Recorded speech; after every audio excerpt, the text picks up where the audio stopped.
Alright, so I figured I'd work on the Ranger today, and I had an install that I did a while back on these dash switches that I got off of eBay, and they're pretty neat.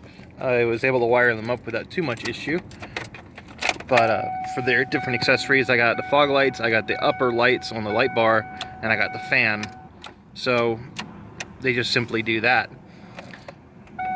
The install itself was pretty easy. I did have to enlarge the holes here and cut them out. There was a template on the back side for the original style switches that would have gone on the Explorers and things like that. And once I was able to Dremel them out, they dropped right in. I also will be taking this apart so I can show you the back of it, and then you can get an idea of how I ran everything. So here's the back of the switch panel. This is a power and ground for the switches themselves.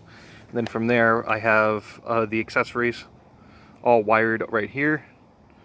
So they just simply connect into each other.